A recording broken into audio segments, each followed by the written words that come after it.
Jésus, avec toi, nous ressusciterons.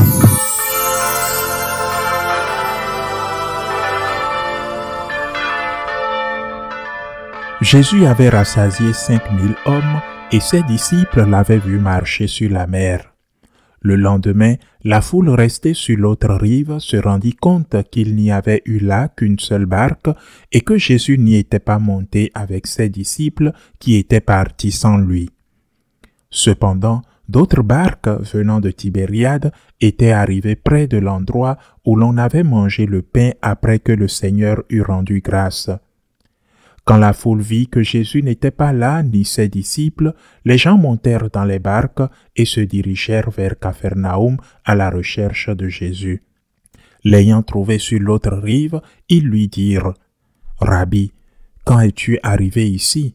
Jésus leur répondit « Amen, amen, je vous le dis, vous me cherchez non parce que vous avez vu des signes, mais parce que vous avez mangé de ces pains et que vous avez été rassasiés. Travaillez non pas pour la nourriture qui se perd, mais pour la nourriture qui demeure jusqu'à dans la vie éternelle, celle que vous donnera le Fils de l'homme, lui que Dieu le Père a marqué de son sceau. » Ils lui dirent alors, « Que devons-nous faire pour travailler aux œuvres de Dieu ?» Jésus leur répondit, « L'œuvre de Dieu, c'est que vous croyez en celui qui l'a envoyé. » Acclamons la parole de Dieu. Deux phrases de ce fragment de l'évangile de Saint Jean devraient toujours résonner dans nos têtes et précisément dans nos cœurs. Nous ne devrions pas les oublier. L'une de ces phrases, le premier, « Amen, amen, je vous le dis, vous me cherchez non pas parce que vous avez vu des signes, mais parce que vous avez mangé de ces pains et que vous avez été rassasiés. Travaillez non pas pour la nourriture qui se perd, mais pour la nourriture qui demeure jusqu'à dans la vie éternelle. » Pourquoi cherchons-nous Jésus? Par miracle? Ou le cherchons-nous parce que nous l'aimons vraiment? La personne du Christ est-elle importante pour nous, en elle-même, ou parce que nous pouvons obtenir de lui quelque chose, sur terre, une faveur, un miracle, ou même au ciel? Mon Dieu, ne m'incite pas à t'aimer par intérêt. Ne m'incite pas à t'aimer parce que tu m'as promis le ciel. Ne m'incite pas à t'aimer parce que j'ai peur de l'enfer, que je crains tant de choses dans ma vie, que je crains mes offenses, que je crains que mes offenses m'emportent vers ce lieu, l'enfer. Si nous n'avons pas atteint le point où Dieu a de la valeur pour lui-même, et non pour ce que nous recevons de lui, alors nous sommes encore loin de commencer à aimer Dieu. C'est pareil avec les gens. Qu'est-ce qui vous motive à être l'ami de quelqu'un? Que cette personne est influente? Qu'elle pourrait vous rendre service un jour? Êtes-vous motivé, et c'est un autre exemple différent certainement, à épouser quelqu'un par le fait que cette personne a un nom de famille illustre, que cette personne a de l'argent, que sa famille est influente? Dieu a le droit d'être aimé comme toute personne pour lui-même et non pour les intérêts qui pourraient se cacher derrière, même légitimes. C'est une chose pour nous de demander à Dieu, et nous devrions le faire, car c'est un acte d'humilité de demander, et non d'exiger. Demander est un acte d'humilité. C'est une chose de demander à Dieu, de s'approcher de lui pour obtenir de l'aide, et c'en est une autre, de s'approcher de Dieu uniquement pour obtenir cette aide. Nous devons toujours examiner notre conscience à ce sujet, et la vie de plus mettra notre foi à l'épreuve, car il y aura des moments où parfois, pas des moments, mais des saisons, et même de longues saisons dans lesquelles Dieu se cache. Dieu se cache de vous, se cache de votre égoïsme, car Dieu ne peut qu'être attiré par la pureté de votre âme. Dieu ne peut qu'être attiré par la pureté de vos intentions, par la pureté de l'amour que vous lui portez. Il se cache donc de vous, et il le fait pour vous purifier. Je vous assure, dit le Seigneur, vous me cherchez non pas parce que vous avez vu des signes, mais parce que vous avez mangé du pain et que vous avez été rassasiés.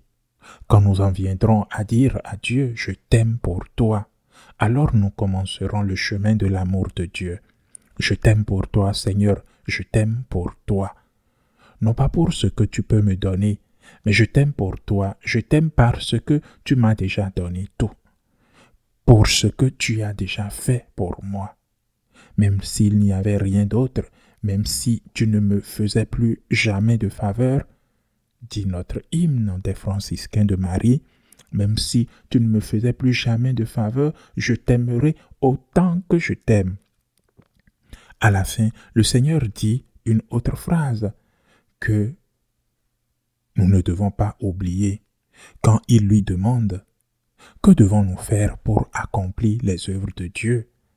Il répond « L'œuvre de Dieu, c'est que vous croyez en celui qu'il a envoyé. » Il peut sembler que la foi est suffisante, mais ne tombons pas dans ce piège. La foi, c'est le début. Croire en celui que le Père a envoyé. Croire en son humanité, vrai homme, vrai Dieu. Croire en sa divinité, vrai Dieu. Croire. Et croire, je le répète toujours, et je ne me lasserai pas de le dire, implique faire confiance. Parce que croire peut être plus ou moins simple. Faire confiance est parfois très difficile. Je me souviens qu'une fois, le feu pape émérite Benoît XVI, alors qu'il était encore pape, je crois qu'il n'avait pas encore présenté sa démission. Je ne suis pas sûr, mais c'était pratiquement à cette période. Un ami très cher à lui est décédé, le cardinal Meissner, qui était archevêque de Cologne, en Allemagne. Et il a écrit un message pour les funérailles de son ami.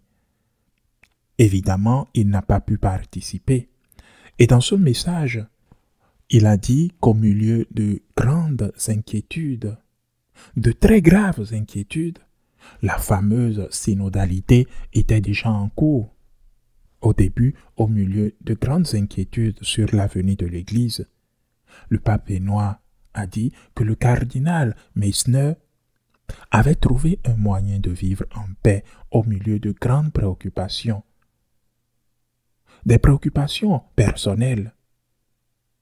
Des gens qui l'écrivent, qui n'ont pas de travail. Des gens qui ont des problèmes conjugaux très graves, qui souffrent pour leurs enfants. Des gens qui vivent des situations sociales terribles, de dictatures angoissées. Au milieu de ces préoccupations générales, incluant celles de l'Église, de l'avenir de l'Église, il a trouvé un moyen de vivre en paix. Et c'est le conseil que je tiens à vous donner aujourd'hui. Au milieu de vos préoccupations, des problèmes des enfants qui souffrent, des gens qui vivent des situations sociales terribles, des immigrés, de la dictature, de la faim, au milieu de vos préoccupations générales, vous devez apprendre à vivre en paix. Et vous ne pouvez y parvenir qu'en commençant par la foi. Je crois, Seigneur, j'ai confiance en toi. C'est l'œuvre que Dieu veut, dit Jésus, afin que vous croyiez que ce Fils de l'homme, que ce Fils de Marie est vraiment le Fils de Dieu, afin que vous croyiez. Disons donc au Seigneur, je suis avec toi dans les bons comme dans les mauvais moments.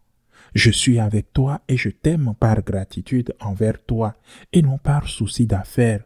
Même si je te demande toujours tant de choses, je suis avec toi et j'ai la paix. Seigneur, parce qu'au milieu des tribulations, au milieu de la mer déchaînée, quand je me sens couler, Seigneur, je lève les yeux au ciel et je te dis, je crois en toi, j'ai confiance en toi. Ainsi soit-il.